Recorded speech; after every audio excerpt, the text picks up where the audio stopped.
Hello dear students, I welcome you all on AC Plus digital platform of advance engineering classes. और आप सभी का फिर से स्वागत है शौर्य सीरीज के अंदर, जहां पर हम स्ट्रेंथ ऑफ मटेरियल के क्वेश्चन प्रैक्टिस कर रहे हैं अपग्रेडेड लेवल के लिए, जो कि एसएससी जेईई मेंस में आ सकते हैं। और अगर आपको कांस्टेंट सपोर्ट की रिक्वायरमेंट है तो आप एसी प्लस एप्लीकेशन पे available practice plus revision batch को ज्वाइन कर सकते हैं, जिसमें 200 से भी अधिक आवर्स का लेक्चर मॉड्यूल से 3000 से भी अधिक क्वेश्चंस के प्रैक्टिस सेशंस हैं, 100 से अधिक टेस्ट की टेस्ट सीरीज है, जिसमें 20 फुल लेंथ और 80 सब्जेक्टिव हैं। और आप लेक्चर्स के जो पीडीएफ्स हैं उनको भी लेटर ऑन डाउनलोड कर सकते हैं, ताकि आप अपना लास्ट में प्रॉपर रिविजन कर पाए।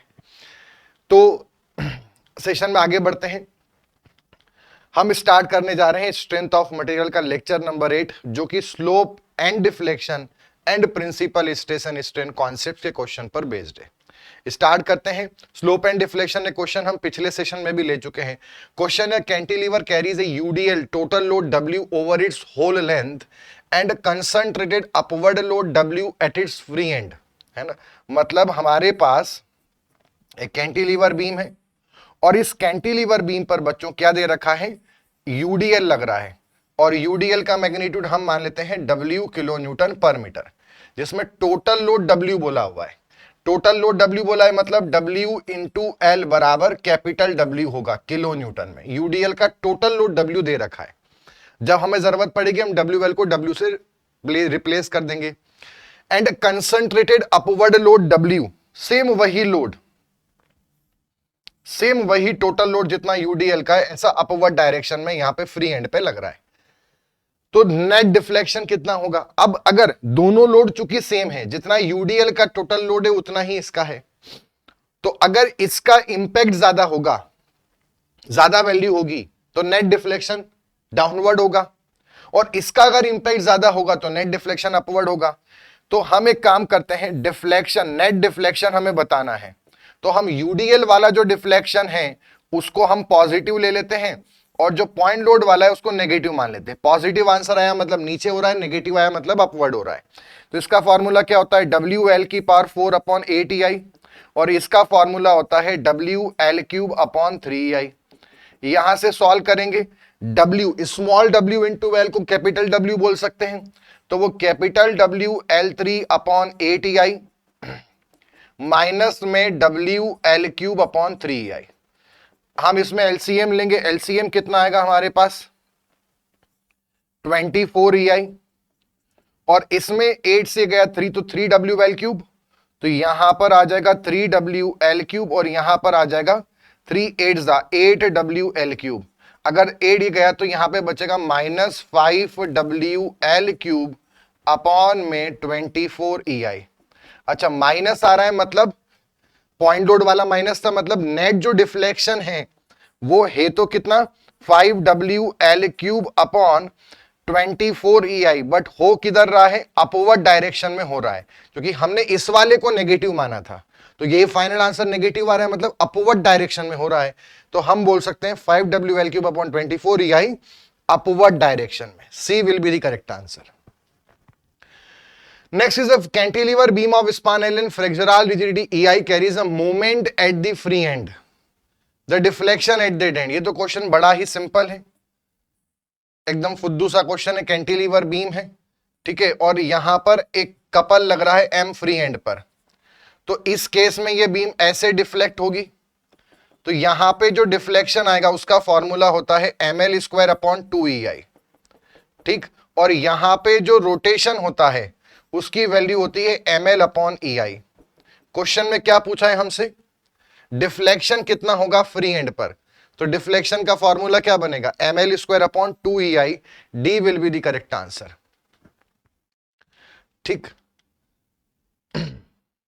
नेक्स्ट क्वेश्चन पे चलते हैं। For a beam system is shown if the deflection at C is 0 then ratio P/Q is, है ना। ये जो स्लोप डिफ्लेक्शन है क्वेश्चन है, जितने भी हम कर रहे हैं ये सब स्टैंडर्ड फार्मूले से कर रहे हैं, और स्टैंडर्ड फार्मूले प्री के अंदर मैंने आपको बता रखे हैं, तो वो तो आपको याद होने चाहिए, उसी बेसिस पर आप क्वेश्चन को स्पीड में कर पाएंगे। मेथड्स लगाने जाएंगे तो टाइम बहुत लग जाएगा। तो for the beam system shown, जो कि देखो आज जब पहले के टाइम में जब मेंस हुआ करता था उस टाइम में स्लोप डिफ्लेक्शन और एसएफडी बीएमडी यही दो टॉपिक होते थे जहां से क्वेश्चन आते थे, और यही एनालिटिकल टॉपिक है। तो यहीं से क्वेश्चन आने के चांसेस हैं। और सिविल वालों को क्वेश्चन आ सकते हैं बेंडिंग स्ट्रेस थ्योरी से, और मैकेनिकल वालों को आ सकते हैं टॉर्शन से भी क्वेश्चन आ सकते हैं। तो वो सारी चीजें हम कवर करते हुए चलेंगे, आप सिर्फ क्वेश्चंस को फॉलो करते जाइए। एक बीम सिस्टम हमें दे रखा है, सी पे डिफ्लेक्शन अगर 0 हो तो पी बाय क्यू का रेशियो क्या होना चाहिए। अब इसके लिए आप यहां पे हम क्या लगाएंगे, पहले प्रिंसिपल ऑफ सुपरपोजिशन। पहले तो आपका ये पी का लोड है और पूरा स्पान कितना एल, और एल ये हो जाएगा 2L। तो अब इसके कारण सी पे जो डिफ्लेक्शन होगा पहले वो निकाल लो। इसको हमने डेल्टा सी डैश बोल दिया। क्या बोल दिया? Delta C dash. तो डेल्टा सी डैश की वैल्यू कितनी होगी? P इंटू 2L का होल क्यूब अपॉन 3EI। 8 का क्यूब, 2 का क्यूब 8, तो 8PL cube upon 3EI will be the deflection at C due to P। अब वहीं पर इसमें एक और कंडीशन बन सकती है, मतलब एक और कंडीशन यहां पे एक और लोड लगाना पड़ेगा। क्यू लोड भी दे रखा है, तो आपका क्यू लोड यहां पर L डिस्टेंस पे लग रहा है, ठीक है। तो इसके कारण जो बीम होगी यहां तक तो कर्व जाएगी जहां तक लोड होता है, उसके बाद वो स्ट्रेट मुड़ती है, आपको बताया मैंने। तो हमें अब इस केस में सी पे डिफ्लेक्शन निकालना है। इसको मैं डेल्टा सी डबल डैश बोल देता हूं। मतलब delta C double dash is deflection at C due to Q, जो कि एल डिस्टेंस पहले लग रहा है फ्री एंड से, और डेल्टा सी डैश डिफ्लेक्शन है सी पर जब पी लोड लग रहा है फ्री एंड पर। ये प्रिंसिपल ऑफ सुपरपोजिशन लगा दे। क्वेश्चन में ये बोला है कि सी पे डिफ्लेक्शन अगर 0 हो तो हम क्या करेंगे, पी के कारण सी पे जो आ रहा है और क्यू के कारण सी पे जो आ रहा है, दोनों को इक्वेट कर देंगे, बराबर हो जाएगा, तब डिफ्लेक्शन 0 हो जाएगा। अब डेल्टा सी डबल डैश कैसे निकालेंगे, ये भी हम कई उसमें देख चुके हैं। इसके लिए सबसे पहले क्या करना होता है, पहले आप सी पे, पहले आप यहां का डिफ्लेक्शन निकालो, ये वाला, ठीक है, ये वाला निकालो, प्लस फिर आप यहां का स्लोप पता करो, और उस स्लोप का मल्टीप्लाई आप लेंथ से कर दोगे तो ये वाली वैल्यू आ जाएगी, ठीक है। ये इसको डेल्टा 1 बोल देते हैं, इसको डेल्टा 2 बोल देते हैं। अगर हम डेल्टा 1 में डेल्टा 2 को जोड़ देंगे, ये वाली वैल्यू प्लस ये, तो डेल्टा सी डबल डैश आ जाएगा। अब डेल्टा 1 कैसे निकाले, क्यू के कारण लोड खुद उसी पॉइंट पर, तो उसका फॉर्मूला क्या बनेगा, Q L cube upon 3EI plus आपका थीटा स्लोप वो होता है Q L square upon 2EI। ये पॉइंट लोड, फ्री एंड पे कोई लोड लग रहा हो उससे कारण स्लोप का फॉर्मूला है। और इनटू में डिस्टेंस हमारे पास कितनी है, एल, तो ये हमारे पास बन जाएगा क्यू एल क्यूब के अपॉन में 3EI plus Q L square के अपॉन में 2EI। यहां से हम एलसीएम लेंगे तो ये आ जाएगा 6EI, 3 2 जा तो 2QL, और ये तो ये बन जाएगा 5QL क्यूब, है ना। यहां पर भी हमें एक L का मल्टीप्लाई करना पड़ेगा, तो 5QL क्यूब अपॉन 6CI हो गया। अब अगर हम यहां पर डेल्टा सी डैश को डेल्टा सी डबल डैश से इक्वेट कर दें, क्योंकि नेट डिफ्लेक्शन सी पर कितना बोला है उन्होंने, 0, तो जितना पी करेगा उतना क्यू करेगा, और इसकी वैल्यू हमारे पास कितनी थी, 8PL क्यूब के अपॉन में 6EI, और इसकी वैल्यू क्या आई है, 5PL क्यूब के अपॉन में 3EI। अब EI से EI कैंसल, 3 से ये 2 कैंसल, 2 से ये 4 कैंसल, L क्यूब से L क्यूब कैंसल, यहां पर ये Q आएगा हमारे पास, तो ये वैल्यू है Q। सॉरी, हमें रेशियो पूछा है P बाय Q का, तो अगर मुझे P अपॉन Q निकालना है तो सब तो कट गया, यहां क्या बचा 4, वहां बचा 5, तो ये आ गया 5/4 will be the final answer. तो 5/4 है क्या ऑप्शन में, 5/4 ऑप्शन में नहीं, तो एक बार चेक करते हैं कुछ मिस्टेक तो नहीं कर दिया। 8PL क्यूब अपॉन 3EI, ठीक है, और QL cube upon 3EI plus QL square upon 2EI into L, तो ये LCM बनेगा यहां पर 3 2 जा 6, है ना, और ये हो जाएगा 5QL क्यूब अपॉन 6, तो 5QL क्यूब अपॉन 6, ये यहां पे हमने गलत रख दिया है, ये वैल्यू हमारे पास है 8PL cube upon 6EI, sorry 3EI, ठीक, और ये वाला है 5QL cube upon 6EI। 5QL³ upon 6EI। इसको सिंप्लीफाई करेंगे, EI से EI कैंसल, L³ कैंसल, 3 2 जा 6, तो यहां पर P अपॉन Q की वैल्यू कितनी आ गई? 5/16। 5/16, 8 2 जा 16, तो 5/16 ऑप्शन में है, D will be the correct answer. Next question पे चलते हैं। For the beam system shown below if the slope eight M is 0। अब ये सेम वैसी क्वेश्चन है, एक लोड है यहां पर T और दूसरा एक लोड है यहां पर S, और दो पॉइंट दे रखे L और M, और क्वेश्चन में बोला है कि अगर आपका M पॉइंट पे स्लोप 0 हो तो T/S का रेशियो क्या होगा? तो इसमें भी हम प्रिंसिपल ऑफ सुपरपोजिशन लगा देंगे। पहले हमने इसको सेपरेट करा, पहले हमने क्या करा, T के कारण M पर स्लोप निकाला, T के कारण, T लोड के कारण M पॉइंट पर स्लोप। तो ये जो हमारे पास स्लोप होगा इसको हमने थीटा M बोल दिया। तो theta M due to T, इसका फॉर्मूला क्या होगा? PL² upon TI। तो T और लंबाई कितनी है? 12, तो T 12 का स्क्वायर अपॉन 2EI। अब इसका सॉल्व करेंगे तो कितना आ जाएगा? 2 2 जा 4 और 4/2, तो ये हो जाएगा 2TL² अपॉन EI। आगे बढ़ेंगे। अब ऐसे ही सिमिलरली यहां पर हमारे पास जो ये बीम है इस पे एक पॉइंट है L पॉइंट, और इस L पॉइंट पे यहां पे लोड लग रहा है S किलो न्यूटन का लोड। इसके कारण जो यहां तक तो पूरा कर्व जाएगा और उसके बाद ये स्ट्रेट लाइन हो जाएगा। तो इसका जो स्लोप है वो इस डायरेक्शन में आएगा। इसका जो स्लोप आया था वो कैसा था? क्लॉकवाइज। और इसका जो स्लोप आ रहा है वो कैसा है? Anti clockwise.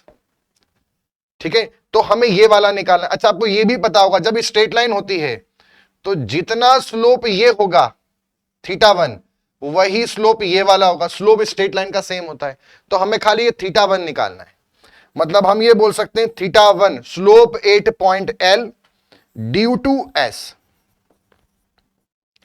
अगर हम यहां निकालने के बजाय L पर ही स्लोप निकालने ड्यू टू S, तो वो स्ट्रेट लाइन होता है तो पूरा सेम होगा।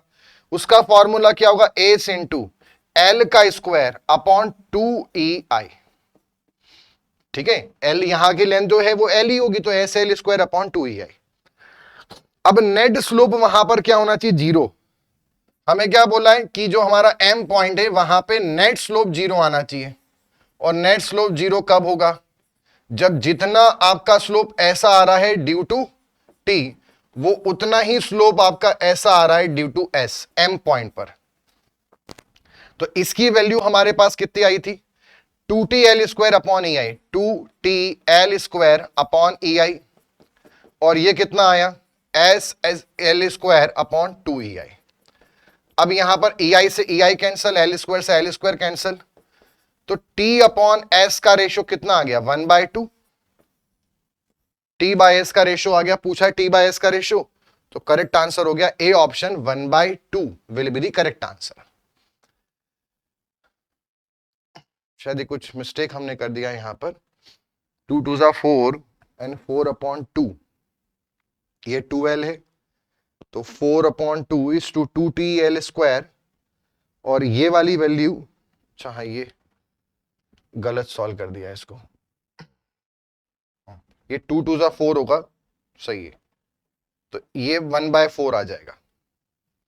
तो करेक्ट आंसर है सी, नॉट ए। ठीक, चलिए आगे बढ़ते हैं। अगला है हमारे पास a hinge support in a real beam. तो ये ध्यान रखना, हमारे पास ये कॉन्जुगेट बीम मेथड से क्वेश्चन है। एक रियल बीम होती है और एक कॉन्जुगेट बीम होती है। कॉन्जुगेट बीम के लिए सबसे पहला पॉइंट तो ध्यान रखना है कि ये एक इमेजिनरी बीम होती है, ये रियल में एग्जिस्ट नहीं करती है। कैसी बीम होती है?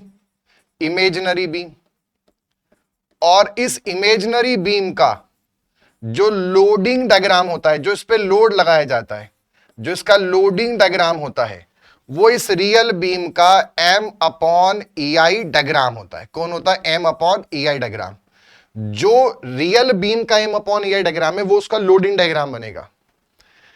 ठीक है, कॉन्जुगेट बीम, अच्छा इसमें एक और ध्यान रखना, कॉन्जुगेट बीम की ये भी हमारे पास डेफिनेशन है कि जो आपका रियल बीम में किसी भी पॉइंट पे स्लोप होगा, किसी भी पॉइंट पर, मान लो बी पॉइंट पर, तो वो कॉन्जुगेट बीम पे शियर फोर्स निकाल लो उसके बराबर होगा। और वहीं पर अगर हम रियल बीम में, कॉन्जुगेट बीम में किसी भी पॉइंट पर बेंडिंग मोमेंट निकालेंगे तो वो हमें रियल बीम का डिफ्लेक्शन बता देगा। अब कॉन्जुगेट बीम बनाना कैसे, तो कॉन्जुगेट बीम बनाने के पीछे अलग अलग कॉन्सेप्ट्स हैं। अगर फिक्स्ड एंड है तो उसको आप कॉन्जुगेट बीम में फ्री एंड कर दो, जो फिक्स्ड है वो फ्री में कन्वर्ट होगा, जो फ्री एंड है उसको आप फिक्स्ड कर दो। अगर कोई भी ऐसा हिंज है, ठीक है, जो आपका हिंज सपोर्ट है या फिर रोलर सपोर्ट है, लास्ट वाला एक्सटर्नल हिंज, और मतलब रोलर बाहर कोने पे आ रहा है एंड पर, तो वो आपका हिंज ही रहेगा या वो आपका रोलर ही रहेगा, कोई चेंज नहीं आएगा। अगर बीच में कोई भी इंटरनल हिंज, मतलब बीच में कोई भी हिंज है, इंटरमीडिएट हिंज बीच में आ रहा है, स्पान के बीच में कंटिन्यूस सपोर्ट है, ठीक है, या कंटिन्यूस रोलर है, तो ऐसे केस में वो इंटरनल हिंज में उसे हम कन्वर्ट कर देंगे। और वहीं पर अगर रियल बीम में किसी भी पॉइंट पर इंटरनल हिंज है तो कॉन्जुगेट बीम में वहां पर आप उसे कंटिन्यूस सपोर्ट के फॉर्म में रख देंगे। मेनली यहां पे रोलर हम प्रोवाइड करते हैं, तो यहां पे आप रोलर प्रोवाइड कर दें। क्लियर है इसमें? तो क्या ऑप्शन बोल रहा है, क्वेश्चन पूछ रहा है हिंज सपोर्ट किस में रहेगा। अब जब तक नहीं बोला हो हिंज सपोर्ट तो हम यही वाला मानेंगे, तो हिंज सपोर्ट को तो हिंज सपोर्ट ही रखना है। बिकम्स इंटरनल हिंज, गलत। इंटरनल हिंज वो होता है जो इंटरमीडिएट हो, कंटिन्यूस सपोर्ट हो। चेंजेस टू फ्री वो तो फिक्स्ड होता है, गलत। चेंजेस टू फिक्स्ड वो तो फ्री होता है। रिमेन इज हिंज सपोर्ट, तो ये D will be the correct answer. Clear? इसको आप ध्यान रखें, जो रियल बीम है उसमें हिंज सपोर्ट हिंज ही रहेगा, फ्री फिक्स्ड होगा, फिक्स्ड फ्री होगा। इंटरनल रोलर बीच में कोई आ रहा है तो वो इंटरनल हिंज बनेगा, और इंटरनल हिंज इंटरनल रोलर बनेगा। Next is, if the deflection at the free end of uniformly loaded cantilever beam is 15 mm and the slope of the deflection curve of the free end is 0.002 radian, then the length of the beam, हमारे पास एक beam है, ठीक है, और इस पे UDL लग रहा है, ऐसा हमें क्वेश्चन में बोला है। जितना बोला जाए उतना आप नोट कर लो, टाइम सफिशिएंट है आपके पास एग्जाम में, 1 मिनट 12 सेकंड क्वेश्चन के लिए, और ऐसे छुटमुट क्वेश्चन में जरा सी भी मिस्टेक ना हो वरना बहुत बड़ा आघात होगा। जो कि जो डिफिकल्ट है वो तो सबसे नहीं बनेंगे, बट जो सिंपल है वो भी आपने छोड़ दिए तो वहां पे आपको सबसे मेन प्रॉब्लम फेस करेंगे। डिफ्लेक्शन का फॉर्मूला कितना होता है, WL⁴/8EI, और डिफ्लेक्शन हमारे पास कितना है 15 mm, तो ये आ गया 15 mm बराबर WL⁴/8EI। आगे अब क्या बोल रहा है, स्लोप आपका जो है उसका फॉर्मूला होता है WL⁵/6EI, और उसकी वैल्यू है 0.02 रेडियन। आगे पूछ रहा है कि बीम की लेंथ बताओ, तो एक काम करते हैं, यहां पर हमारे पास ये 15 mm है, इसको हम mm में रख देते हैं, है ना, तो लेंथ भी mm में निकालेंगे, बाद में मीटर में कन्वर्ट कर देंगे। अब मुझे कैसे भी करके इसको WL⁵/6 में बनाना है, तो मैं एक काम करता हूं, यहां पर मैं अपने मन से एक तो 6 का डिवाइड कर देता हूं, और यहां भी 6 कर देता हूं, और एक यहां L³ कर देता हूं, और यहां भी L³ कर देता हूं, उससे कुछ फर्क तो पड़ेगा नहीं। अब ये देखना, ये तो हो गया 15 mm बराबर W, ये W ले लो, ये L³ ले लो, और ये 6CI ले लो, तो W, L³ और 6CI ये हमारा स्लोप बन गया, तो वो कितना हो गया 0.02 रेडियन, इनटू इस L³ से ये पावर चली जाएगी 4, तो एक L बचेगा, इनटू ऊपर 6 बचेगा, और नीचे 8 बचेगा। बस सिंप्लीफाई करना है। तो अगर मैं यहां पर 15 में 4/3 यानी 1.33 का मल्टीप्लाई करूं और 0.02 का डिवाइड कर दूं, तो ये आएगा 997.5, मतलब स्पान कितना आ रहा है 997.5 mm। इसको मीटर में करूंगा तो लगभग 0.9 मीटर, मतलब लगभग हम 1 मीटर बोल सकते हैं, क्योंकि मैंने 4/3 की जगह मैंने 1.33 राउंड ऑफ कर दिया, तो वो लगभग 1 मीटर आंसर आ जाएगा। सो बी ऑप्शन में है 1 metre will be the correct answer, 1 metre. चलो आगे बढ़ते हैं। An overhanging beam of uniform EI is loaded as shown below, deflection at the free end is, free end पे डिफ्लेक्शन कितना आएगा? देखो अब इस क्वेश्चन को कैसे करेंगे, एक तो पहले तो ये सिंपली सपोर्टेड बीम है, ठीक है। अब इसमें हम क्या कर सकते हैं, इसमें हमारे पास दो चीजें हैं। एक तो अगर हम इसको ऐसे देखें यहां पर, और ये हमारे पास रोलर सपोर्ट है, तो जो ये लोड लग रहा है हमारे पास W × L/2, इससे हमारे पास यहां पर एक मोमेंट आ जाएगा WL/2 का, राइट। और जब ऐसा ये मोमेंट आएगा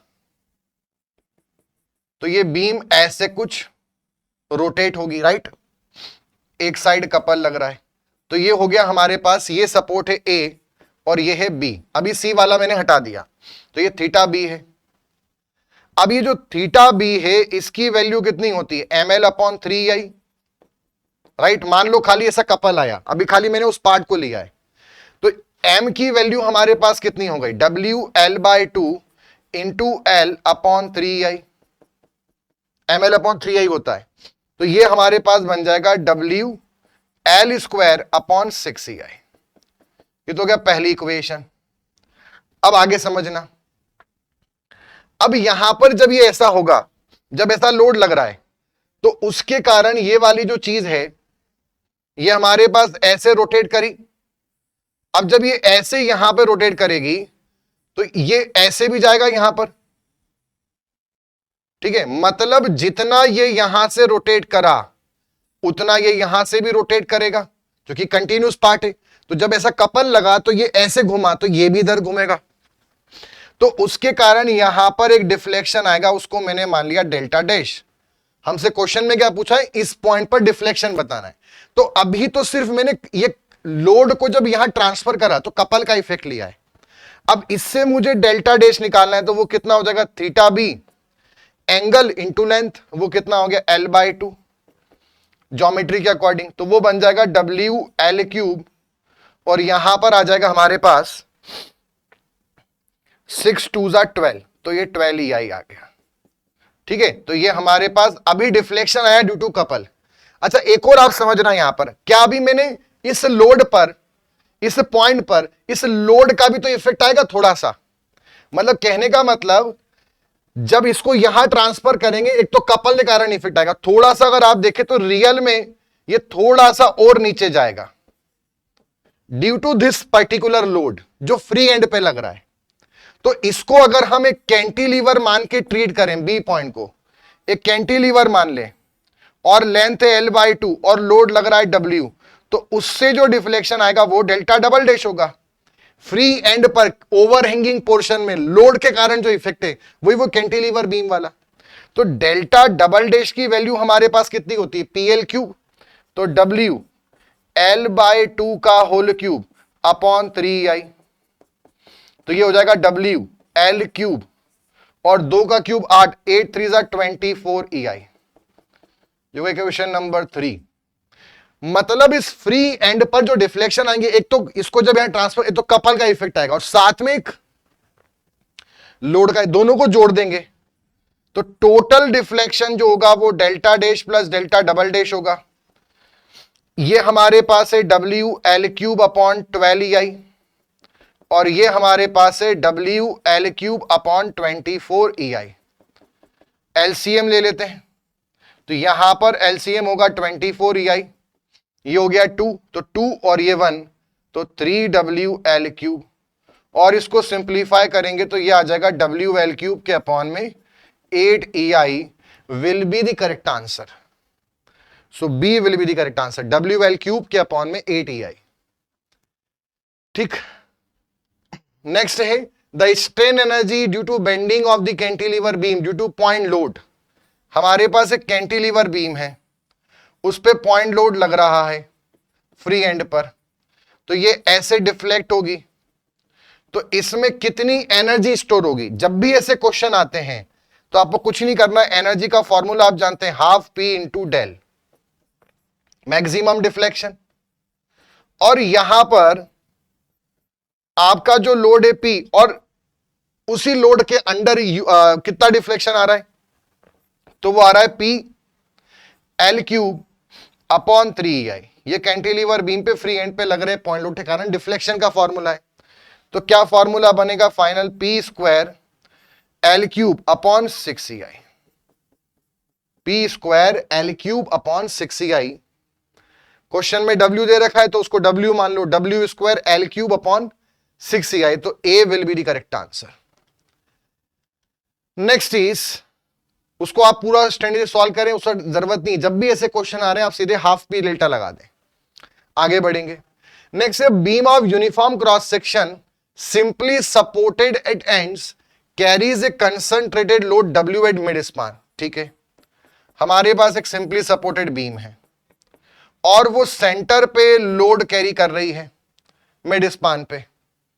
if the end of the beam are fixed, अब अगर मान लो बीम सब कुछ सेम है, पर अब अगर दोनों हम उसके एंड्स को फिक्स कर दें और अब खाली हम यहां पे पी लोड लगाएं एट द मिड स्पान, इस तरह से कि जो डिफ्लेक्शन है सेंटर पे, यहां जो डिफ्लेक्शन आ रहे हैं सेंटर पे और यहां जो डिफ्लेक्शन आ रहे हैं सेंटर पे, वो दोनों सेम रहें, तो P और W में क्या रिलेशन होगा। तो देखो, इसका जो फॉर्मूला होता है वो होता है WL की पावर 4 अपॉन 5WL की पावर 4 अपॉन 384 EI। और ऐसे इसका जो फॉर्मूला होता है वो होता है PL क्यूब के अपॉन में 48 EI। अब इसको हम जरा सॉल्व करते हैं।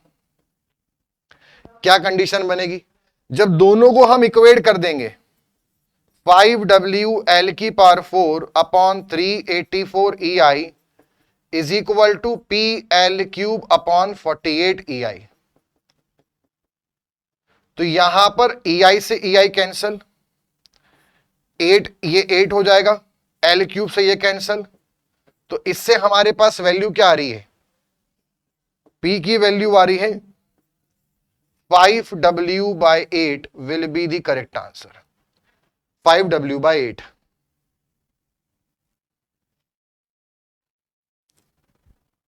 ये शायद मैंने यहां गलत लिख दिया है, this is not 48, this is, ये भी गलत लिख दिया है, दिस इज लोड के कारण जो डिफ्लेक्शन होता है वो यूडीएल के कारण होता है। ये होता है पी एल क्यूब, या डब्ल्यू दे रखा है, तो ये होता है WL क्यूब अपॉन 48 EI, और ये वाला होता है PL cube upon 196 EI, 192 EI। Just इसका 1/4 होता है ये डिफ्लेक्शन, है ना। अब अगर दोनों को इक्वेट कर दें, दोनों सेम है ऐसा क्वेश्चन में दिया है, 48 EI और यहां पर ये हो गया वो 384, इसमें यूडीएल वाला होता है, पॉइंट लोड वाला दिया है, फॉर्मूला हमने इसमें गलत लगा दिया था, ये EI हो गया। यहां से सिंप्लीफाई करेंगे, EI से EI कैंसल, ये हमारे पास हो गया 4 टाइम्स, और ये L क्यूब से L क्यूब कट गया, तो P बराबर हमारे पास कितना हो गया, W is and as fixed and only P load is applied। तो लोड P की वैल्यू क्या होगी, तो P की वैल्यू हमारे पास कितनी आ गई, 4W, 4W, B will be the correct answer, 4W। Next is the cross section of the bar is subjected to uniaxial tensile stress P. The deflection stress on a plane inclined at Q to the cross section of the bar would be। Question क्या है, एक बार cross section है, मतलब हमारे पास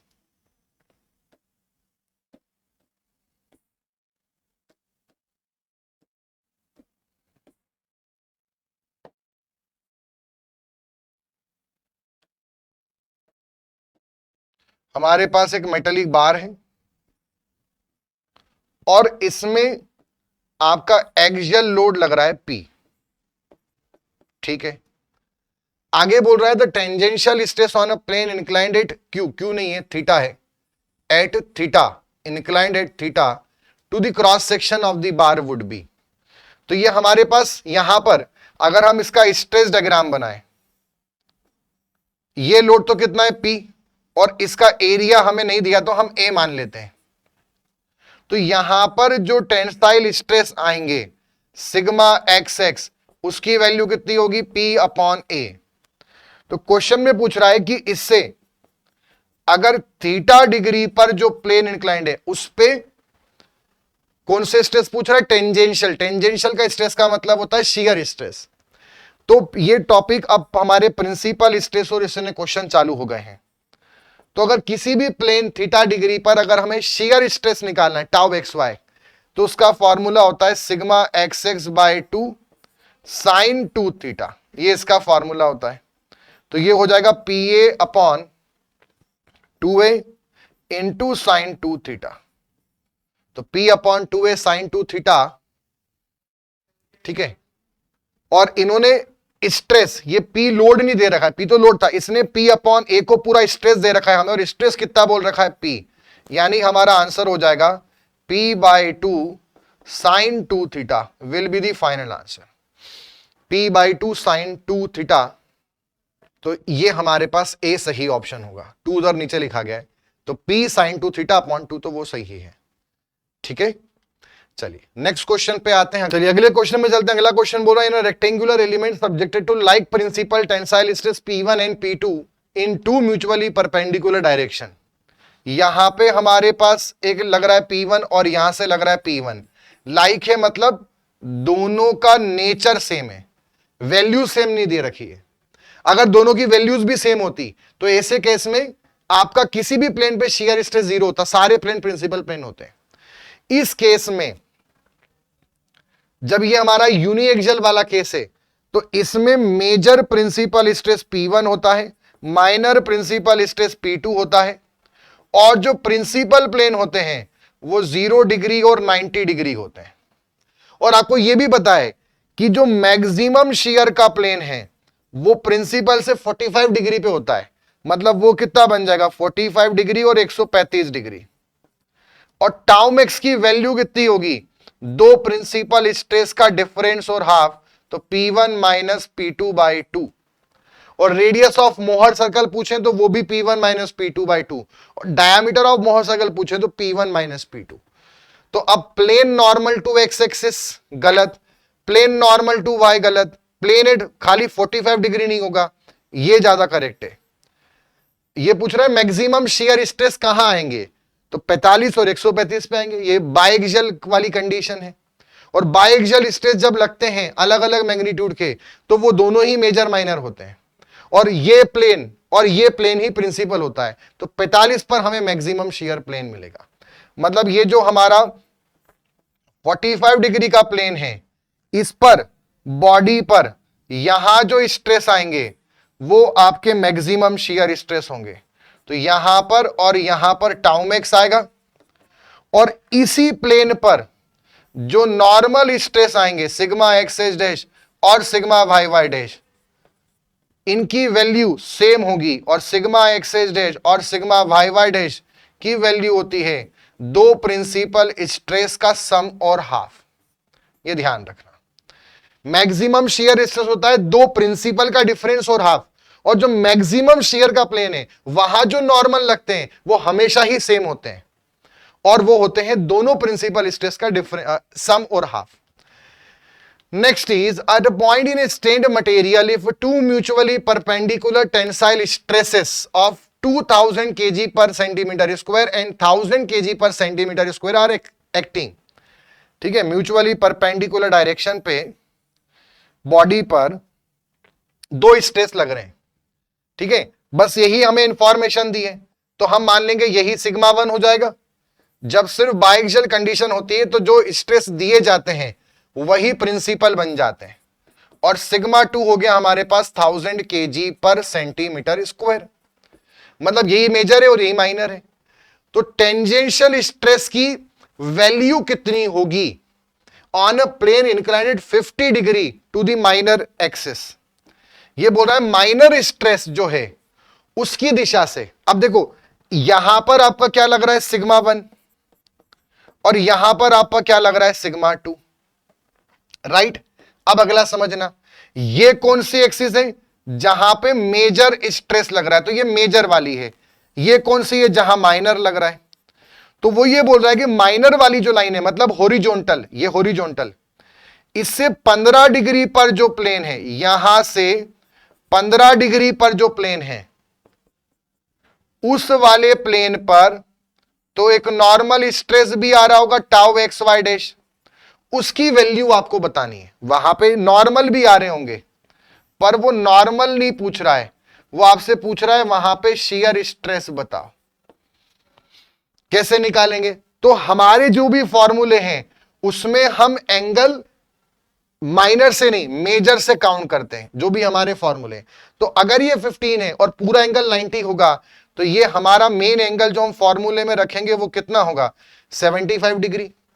अब हमारे पास formula होता है किसी भी एंगल पे एट एनी प्लेन थीटा, अगर हमसे वो पूछे कि नॉर्मल स्ट्रेस बताओ तो उसका फॉर्मूला क्या होगा, sigma X X plus sigma Y Y by 2 प्लस sigma X X minus sigma Y Y by 2 और इनटू में कॉस 2 थीटा। ठीक है, फिर sigma X H dash sigma Y Y dash, इसका फॉर्मूला क्या होता है sigma X X plus sigma Y Y by 2 minus sigma X X minus sigma Y Y by 2 into cos 2 theta, और यहां पर आ जाएगा टाउ एक्स वाई डैश, तो इसका फॉर्मूला होता है minus sigma X X minus sigma Y Y by 2 sine 2 theta. हमसे क्या पूछा है, किसी भी फलाने प्लेन पे शियर स्ट्रेस बताओ, ये पूछा है। तो सिग्मा एक्स कितना दे रखा है 2000, ये मॉड में रख देते हैं हम, तो ये माइनस यहां से हट जाएगा, शियर में माइनस नहीं लेते हैं तो माइनस को हटा दो, तो 2000 में से 1000 गया, 2000 माइनस 1000, ठीक है, दोनों टेंसाइल ही दे रखें, to mutually perpendicular tensile stress, कुछ नहीं बोला है हम टेंसाइल मानेंगे, दोनों प्लस ले लिए बाई 2, और साइन तो एंगल है 75, तो 2 इंटू 75 होता है 150 डिग्री। अच्छा, साइन 150 को हम लिख सकते हैं साइन 180 माइनस 30, और साइन 180 माइनस थीटा जो होता है वो होता है साइन थीटा, मतलब साइन 30, और साइन 30 होता है 1/2। ठीक है, तो यहां पे ये 1/2 हो गया, 2000 में से 1000 गया, 1000 बटे 2 500 हो गया, और 500 इंटू 1/2 मतलब ये आ गया 250, यूनिट क्या थी केजी पर सेंटीमीटर स्क्वायर, ये थी केजी पर सेंटीमीटर, तो 250 आंसर आ गया, B will be the correct answer. अब ऐसे यहां पे हमसे शियर पूछा, नॉर्मल पूछे होते उस प्लेन पे, तो 2000 plus 1000 by 2, 2000 minus 1000 by 2 into cos 150। ठीक है, और ऐसे ही इसमें हम करते हैं, यहां पर कॉस 150 कैसे आप निकाल सकते हैं वो आपको बता देता हूं। कॉस 150 डिग्री निकालना है तो उसको आप लिख सकते हैं कॉस 180 माइनस 30, और कॉस 180 माइनस 30 ये आपका हो जाएगा माइनस का साइन कॉस 30, क्योंकि 180 माइनस थीटा कॉस का घर नहीं साइन का घर है, तो इसलिए यहां माइनस आ जाएगा, और 180 में तो फिर कॉस ही रहता है, तो कॉस 30, और माइनस कॉस 30 की वैल्यू होती है, कॉस 30 होता है √3/2, तो माइनस का √3/2 बस आपको यहां रखना होता। कोई सा भी एक आप निकाल लेते, मान लो ये वाला आपने निकाल लिया, ठीक है, तो अगला वाले निकालने के लिए फॉर्मूला यूज मत करो, आप ये नियम लगाओ कि जो सिग्मा एक्स है प्लस सिग्मा वाई है वो sigma X H dash plus sigma Y Y dash, किसी भी म्यूचुअली परपेंडिकुलर प्लेन पे जो दो नॉर्मल होते हैं उनका सम हमेशा सेम होता है।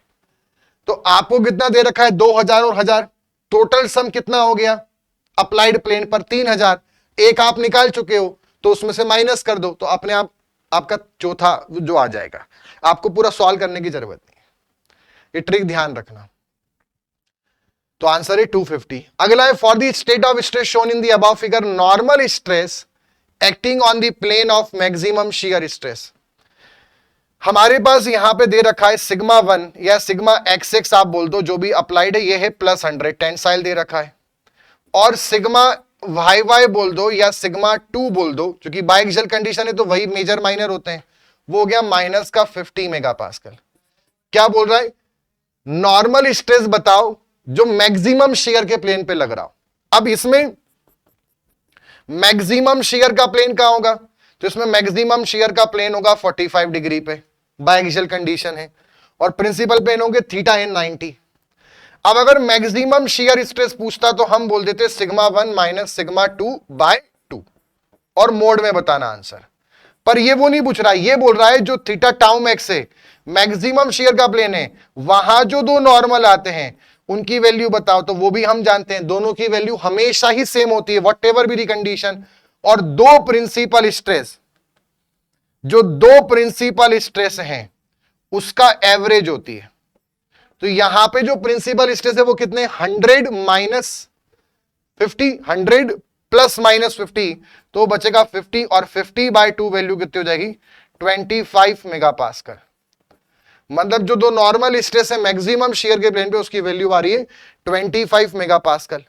अच्छा पॉजिटिव आया कि नेगेटिव आया, हमने इसको टेंशन को पॉजिटिव लिया, कंप्रेशन को नेगेटिव लिया, तो 100 माइनस 50 विल बी +50, और चूंकि आंसर प्लस आया मतलब 25 का टेंशन है, तो C will be the correct answer.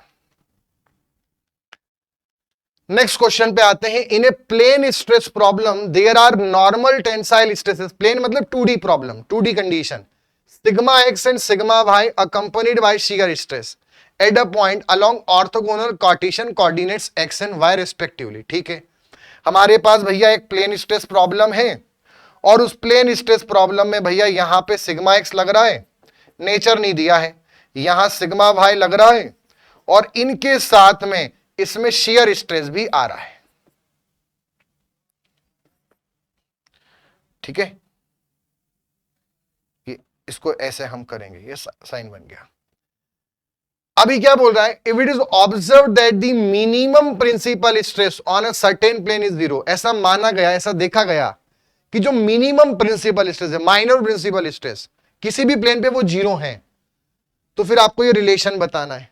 अब देखते हैं, देखो सबसे पहला चीज, जो मेजर और माइनर प्रिंसिपल स्ट्रेस का फॉर्मूला होता है वो क्या होता है, sigma x plus sigma y/2 plus minus under root में क्या आता है, sigma x minus sigma y/2 का whole square plus tau xy का होल स्क्वायर। अब इसमें जो माइनस वाला आदमी है वो कौन है, माइनर प्रिंसिपल, जो माइनस वाला आदमी है। ठीक है, तो उसको 0 से इक्वेट कर दो, पुट सिग्मा 2 इक्वल टू 0। अच्छा क्वेश्चन है, क्वालिटी क्वेश्चन है, सिंपल है, डिफिकल्ट नहीं है। सिग्मा 2 को 0 रख दिया तो ये क्या बनेगा, sigma x plus sigma y/2, और माइनस का जो अंडर रूट वाला आदमी है वो बराबर 0, तो वो उधर चला गया।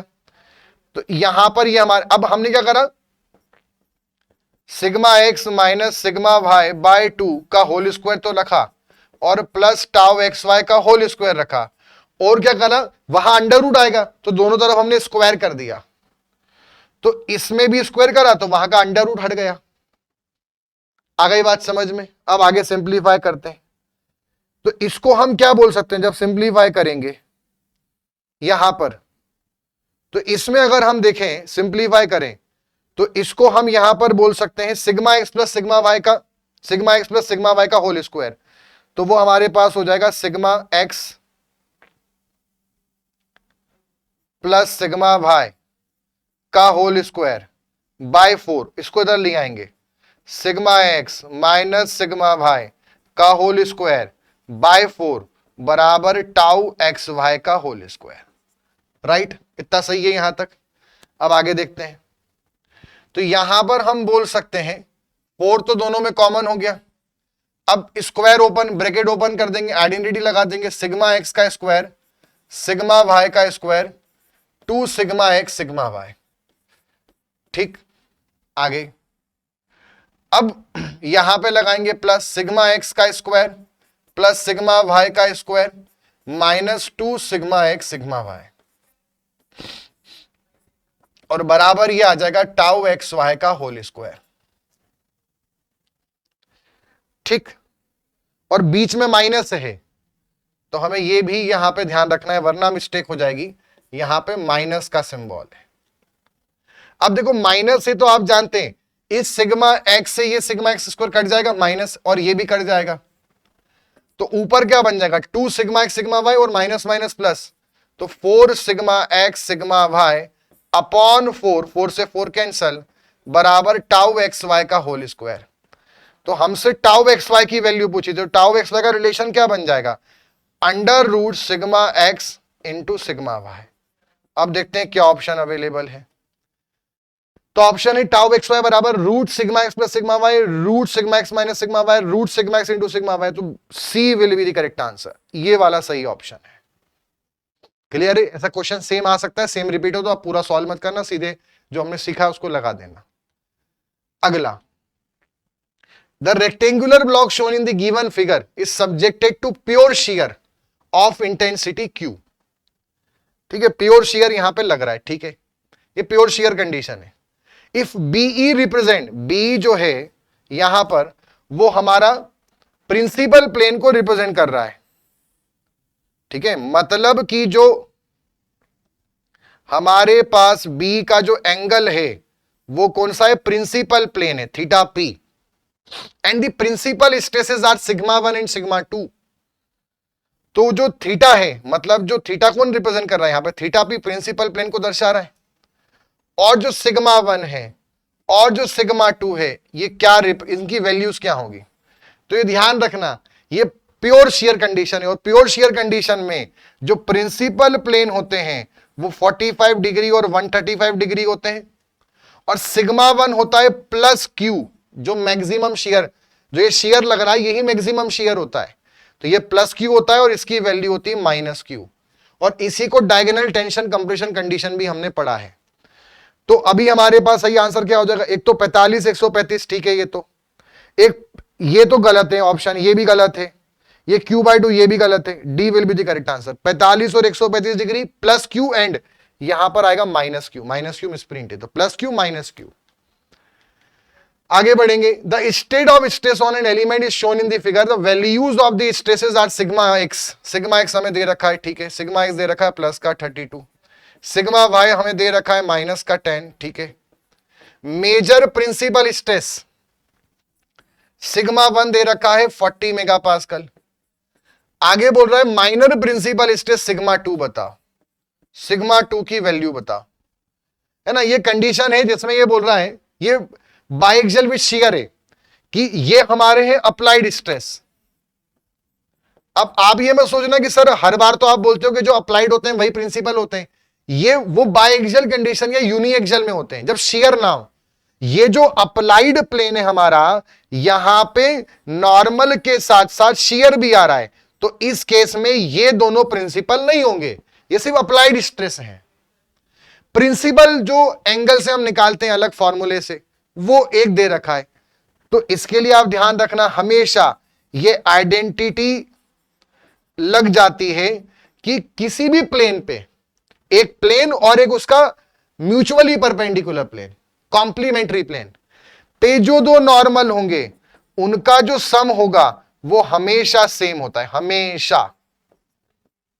कोई एक पर्टिकुलर प्लेन, जैसे ये 0 डिग्री पे लग रहे थे तो ये 90 वाला, और ये थीटा P1 पे लग रहा है और ये थीटा P2 माइनर प्रिंसिपल, और किसी भी थीटा प्लेन पर और उसके 90 प्लस थीटा पर जो दो नॉर्मल आएंगे उनका सबका सम हमेशा सेम होता है।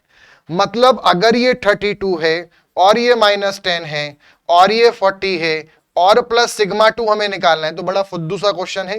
ये हो गया 22 और 22 बराबर 40 प्लस सिग्मा 2। आगे आप समझदार हैं, सिग्मा 2 इधर आएगा तो ये माइनस का 18 आ जाएगा, माइनस साइन में आ जाएगा। 22 - 40 तो सही आंसर क्या होगा? बी, -18। आपको ये देख के लगेगा कि यार यहां पे थीटा भी नहीं दिया या यहां पे टाउ एक्स वाई नहीं दिया, तो इनसफिशिएंट डेटा आपको लगेगा, बड़ी ऑप्शन गलत है। ये आइडेंटिटी के अकॉर्डिंग आप इसको निकाल सकते हैं।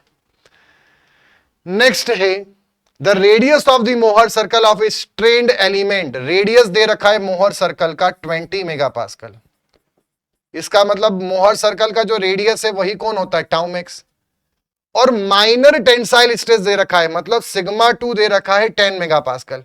कुछ नहीं बोला है तो हम टेंसाइल ही मानेंगे। तो मेजर प्रिंसिपल स्ट्रेस कितना होगा? ये भी बड़ा फुद्दू सा क्वेश्चन है। सिग्मा 1 पूछ रहा है, टाउ मैक्स की वैल्यू कितनी होती है? Sigma 1 minus sigma 2 by 2। Tau max हमारे पास है 20, 2 को ऊपर लाएंगे 2 हो गया, सिग्मा 1 माइनस सिग्मा 2 हो गया, ये हमारे पास बन गया 40। सिग्मा 1 निकालना है और सिग्मा 2 दे रखा है 10 मेगापास्कल, इसको इधर लाएंगे तो ये कितना हो गया? 50 megapascal. B will correct answer. Next is the principal stress at a point in a strained material are sigma 1 and sigma 2। The resultant stress और on the plane carrying maximum shear stress would be. Principal stress हमें दे रखे हैं sigma 1 and sigma 2, हमें resultant stress बताना है। देखो हमारे पास कोई भी एक प्लेन है,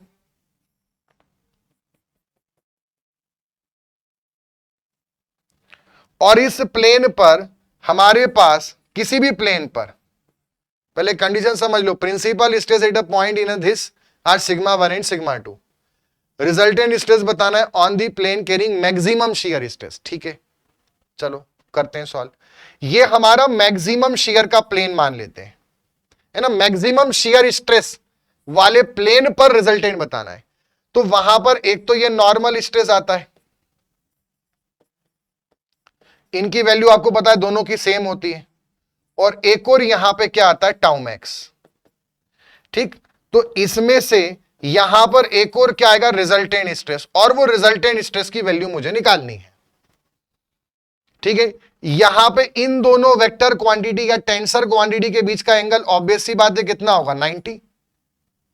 अच्छा, टाउ मैक्स की वैल्यू भी आप जानते हो, प्रिंसिपल स्ट्रेस दे रखे हैं तो सिग्मा 1 माइनस सिग्मा 2 बाई 2, और नॉर्मल स्ट्रेस की वैल्यू भी आप जानते हो दोनों की सेम होती है, सिग्मा 1 प्लस सिग्मा 2 बाई 2। अगर रिजल्टेंट स्ट्रेस निकालूंगा तो हम यहां पर फॉर्मूला लगा सकते हैं रिजल्टेंट का। वो क्या होता है? सिग्मा एक्स का स्क्वायर प्लस टाउ मैक्स का स्क्वायर और plus 2 sigma x tau x plus यहां पर क्या आ जाएगा? 2 sigma X x tau max और इनटू में यहां पर आ जाएगा cos 90, क्योंकि एंगल दो के बीच का जो टेंसर क्वांटिटी के बीच का जो एंगल होता है उसका cos आता है। cos 90 आप जानते कितना होता है? 0। मतलब ये टर्म खत्म हो जाएगी, तो खाली इतना बचेगा। अब सिग्मा एक्स स्क्वायर कितना है? सिग्मा 1 प्लस सिग्मा 2 का होल स्क्वायर बाय 2। तो इसको अगर हम करें तो यहां पर ये हमारे पास बन जाएगा रिजल्टेंट स्ट्रेस बराबर under root sigma 1 minus sigma 2 का होल स्क्वायर बाय 4, और ये हो जाएगा प्लस सिग्मा 1 प्लस सिग्मा 2 का होल स्क्वायर बाय 4। इसको सिंप्लीफाई करते हैं तो यहां पर ये हो जाएगा 4 सिग्मा 1 का स्क्वायर प्लस सिग्मा 2 का स्क्वायर, और यहां पर आ जाएगा प्लस 2 सिग्मा 1 सिग्मा 2, और ये आ जाएगा प्लस सिग्मा 1 का स्क्वायर प्लस सिग्मा 2 का स्क्वायर माइनस 2 सिग्मा 1 सिग्मा 2। ठीक, और इस पूरे का अंडर रूट आ जाएगा। अब यहां पर अगर देखें तो ये टर्म तो आपस में कैंसिल हो गई, तो ये कितना हो गया? 2 सिग्मा 1 स्क्वायर प्लस सिग्मा, मतलब 2 सिग्मा 1 स्क्वायर प्लस 2 कॉमन ले लिया तो सिग्मा 2 का स्क्वायर हो गया। ठीक, एक बार देख लेते हैं ऑप्शन वैसा आ रहा है कि नहीं। बिल्कुल ऑप्शन आ रहा है। ठीक है, और ये पूरा अंडर रूट में है, और बाहर 4 को लाएंगे तो वो 2 बनेगा। अब देख लेते हैं किस प्रकार से है।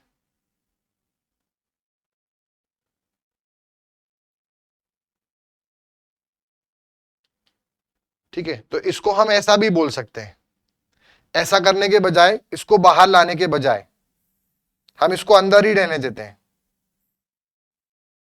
और यहां पर ये 4 हो जाएगा, तो 2 2 जा 4, तो हमारे पास बचेगा under root sigma 1 square plus sigma 2 square, और अपॉन में बचेगा 2, तो sigma 1 square plus sigma 2 square upon में 2 under root. B will be the correct answer. Next is a prismatic member having cross section area A subjected to tensile load P, tensile load लग रहा है P, maximum shear stress कितना होगा और उसका inclination कितना होगा। देखो अगर सिर्फ टेंसाइल स्ट्रेस लग रहा है मतलब बॉडी यूनिएक्सियल कंडीशन पे सब्जेक्टेड है, और यूनिएक्सियल कंडीशन पे एरिया ए मान लेते तो सिग्मा एक्सएस की वैल्यू कितनी होगी, P अपॉन ए, और यही हमारा कौन होगा, प्रिंसिपल स्ट्रेस P अपॉन ए, और इसका इंक्लिनेशन कितना होगा, 0 डिग्री, मतलब प्रिंसिपल प्लेन कितना हो गया, 0 डिग्री। इस केस में यही वाला प्रिंसिपल प्लेन हो गया। अब इस केस में जो मैक्सिमम शियर प्लेन आता है हमेशा प्रिंसिपल से 45 डिग्री आगे होता है, मतलब जो मैक्सिमम शियर प्लेन होगा वो 45 डिग्री हो जाएगा, और जो यहां पर टाउ मैक्स की वैल्यू आएगी वो कितनी होगी, सिग्मा एक्स एक्स बाय 2, ठीक है, या हम बोल सकते हैं इसमें टाउ मैक्स की वैल्यू, मैक्सिमम शियर स्ट्रेस की वैल्यू होती है सिग्मा 1/2, मेजर प्रिंसिपल स्ट्रेस का हाफ, माइनर तो इसमें होगा नहीं, जनरल टाउ मैक्स का फॉर्मूला क्या होता है, सिग्मा 1 माइनस सिग्मा 2/2, सिग्मा 2 0 है, तो सिग्मा 1 हो गया P, तो ये बन जाएगा P अपॉन 2a, मतलब एंगल हो गया 0 और ये हो गया P अपॉन 2a, एंगल हो गया 45, तो मैक्सिमम शियर स्ट्रेस कितना है, P अपॉन 2a, और एंगल है 45 degree. C will be the correct answer.